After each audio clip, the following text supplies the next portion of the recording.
चलो भाई, बहुत हो गया खेल तमाशा, पैकअप। अब आ जाओ असली क्रिकेट की तरफ, हकीकी क्रिकेट यानी कि टेस्ट क्रिकेट। और यहाँ जो परफॉर्म करेगा वही स्टार बनेगा, वही दुनिया में जाना जाएगा, पहचाना जाएगा। तो क्या पाकिस्तान टीम इस इम्तिहान के लिए तैयार है? There two test series in Bangladesh against Bangladesh starts tomorrow. This is Najibul Hasnain, honestly speaking. PSL में ज़्यादा मैंने वीडियोस नहीं बनाई, क्योंकि क्या इनकी परफॉर्मेंस पे क्या तारीफ की जाए और इनकी परफॉर्मेंस ख़राब होने पे क्या बुराई की जाए, क्योंकि क्वालिटी स्टैंडर्ड इंटरनेशनल जैसा नहीं होता।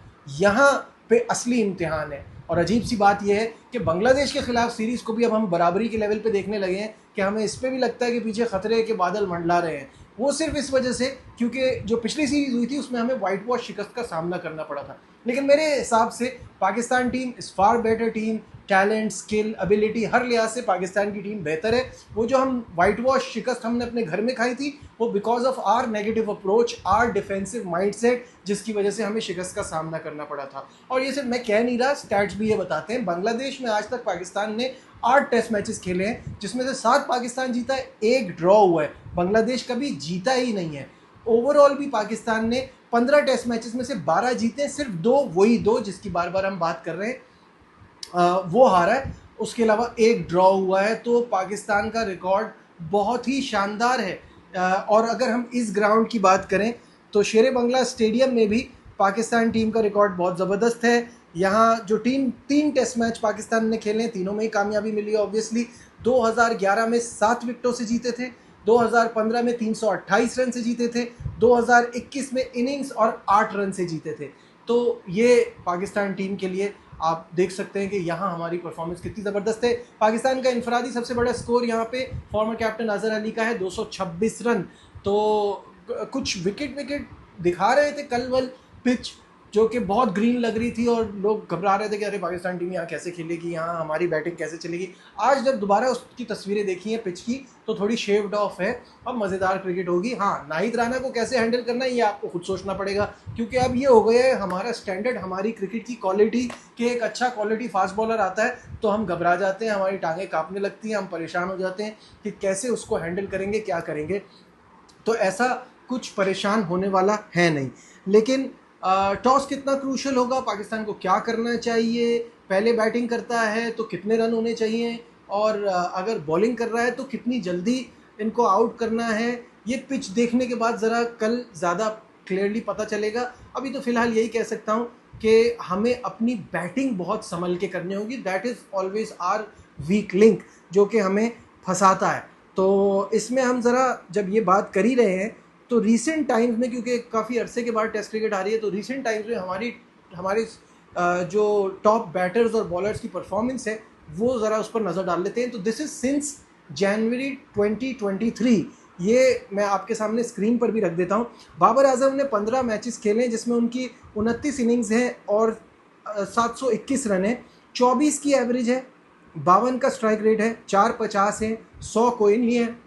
एक्चुअली 100 इनकी आखिरी 2022 में आई थी न्यूजीलैंड के खिलाफ, 161 रन, उसके बाद से कोई 100 नहीं है इनकी। और for a batter like Babar Azam and his calibre, 24 की एवरेज इज़ वेरी पुअर। तो उनको यहाँ अच्छा करना होगा। अगर पाकिस्तान इस सीरीज़ में कुछ अच्छा करना चाहता है, इस साइकिल में कुछ अच्छा करना चाहता है, तो Babar Azam has to step up like he stepped up for Peshawar Zalmi. जिस तरह वो पीएसएल में खेल रहे थे ना, उसका आधा भी अगर वो इंटरनेशनल में खेल लें तो कमाल ही हो जाए। दूसरे नंबर पे है इमामुल हक। इमाम के 7 मैचेस में 13 इनिंग्स में 365 रन है, 30 की एवरेज है। फॉर एन ओपनिंग बैट्समैन 30 की average is not good at all, but क्योंकि इमाम को रेगुलर चांसेस नहीं मिले, खेले कम है, इसलिए इन पे ज़्यादा क्रिटिसिज्म इतनी बनती नहीं है। उसके बाद आ जाते हैं शान मसूद। शान की 17 मैचेस में 34 की एवरेज है, 750 हैं, 200 हैं, 151 इनका बेस्ट है।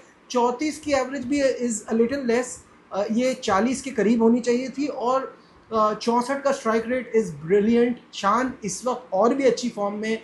I wish him very best of luck. Hopefully वो अच्छे रन करें, और रन के साथ उनकी कप्तानी पे बहुत कुछ डिपेंड करेगा। He has to improve in that as well.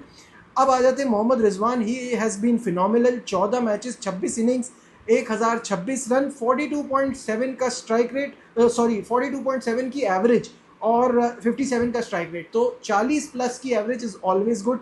550, 100, 171 इनका बेस्ट है।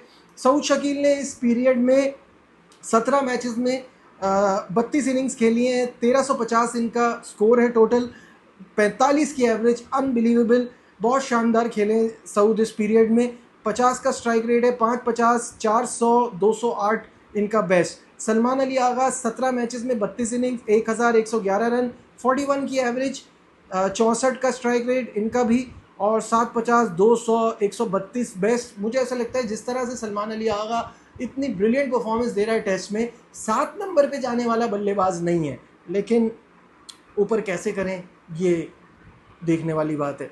एनी हाउ, अब आ जाते हैं हम शाहीन शाह अफरीदी बॉलर्स की तरफ आ जाते हैं। तो शाहीन शाह अफरीदी ने 8 मैचेस में, ये भी आपके स्क्रीन पर आ जाएगा, 8 मैचेस में 14 इनिंग्स, 22 विकटें, कोई ऐसी ख़ास परफॉर्मेंस नहीं है, लेकिन हसन अली को तो बहुत लकी समझना चाहिए कि उनके 4 मैचेस में 3 विकटें और उनको इस बार मौका मिल गया है। मोहम्मद अब्बास की 2 मैचेस में 10 विकटें, he was phenomenal, 6 for 54 was best, but पता नहीं होम सीरीज़ आई तो क्यों इनको कंसिडर ही नहीं किया गया। खुर्रम शहजाद इस लॉट में बहुत ज़बरदस्त हैं, 6 मैचेस में 20 विकटें हैं और 6 for 90 इनका बेस्ट है। नुमान अली की 8 मैचेस में 60 विकटें हैं, 8 for 46 बेस्ट है, और साजिद की 7 मैचेस में 43 विकटें हैं, 7 for 111 इनका बेस्ट है। इन दोनों की विकटें देख के तो लगता है कि एक्स्ट्रा ऑर्डनरी परफॉर्मेंस है, बट इन्होंने होम कंडीशंस पे रेड़ा विकटों पे ये विकटें हासिल की हैं, तो taking nothing away from them, उन्होंने अच्छी बॉलिंग कराई है, लेकिन उनको सपोर्ट बहुत ज़्यादा मिली है, तो वो चीज़ भी देखना ज़रूरी होता है। अब बात यह है कि क्या टीम खिलाई जाएगी और क्या टीम होनी चाहिए। तो मेरे हिसाब से जो ओपनर्स का जुम्मा बाजार लगाया, तो एक ना एक लड़के को तो डेब्यू हो ही रहा है। इमाम की वापसी, वो इमाम खेलेंगे, साथ में उनके होंगे मेरे हिसाब से अब्दुल्ला फजल, अजान ओवैस भी हो सकते हैं, लेकिन मेरे हिसाब से अब्दुल्ला फजल और इमाम ओपन करेंगे। शान वन डाउन जाएंगे, बहुत सारे लोग मानते हैं कि शान को ओपन करनी चाहिए, but I think he will go at number 3। 4 पे बाबर आजम, 5 पे सऊद शकील, 6 पे मोहम्मद रिजवान, और फिर वही मसला आ जाता है कि आगा सलमान 7वें नंबर पे आते हैं, जो मुझे बिल्कुल अच्छा नहीं लगता, लेकिन कहाँ प्लेस करें, किस जगह उनको ऊपर लेकर आएँ, ये क्वेश्चन मार्क है। फिर आ जाते हैं आपके पास शाहीन अफरीदी, नुमान अली, एक स्पिनर आपके लिए ज़रूरी है, तो मैं वो स्पिनर नुमान को रखूँगा। खुर्रम शहजाद और मोहम्मद अब्बास, ये 11 की टीम मुझे लगता है कि होगी। आप क्या समझते हैं इस टीम के हवाले से, कमेंट्स में ज़रूर बताइएगा, और आपकी क्या एक्सपेक्टेशन है इस टेस्ट सीरीज़ से, पाकिस्तान कैसा करेगा, ये भी आपको ज़रूर बताना है। चलते चलते आपको ये भी अपडेट कर दूं कि Pakistan tour of Australia tour of Pakistan के डेट्स भी फाइनल हो गए हैं। 30 से 4 तारीख तक ये सीरीज़ होगी।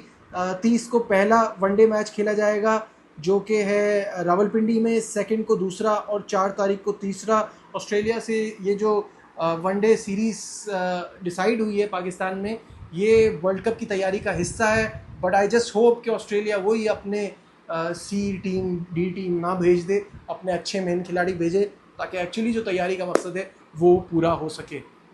आज की वीडियो आपको कैसी लगी कमेंट्स में ज़रूर बताइएगा। लाइक, शेयर, सब्सक्राइब देखते रहिए Najibul Hasnain honestly speaking. Bye.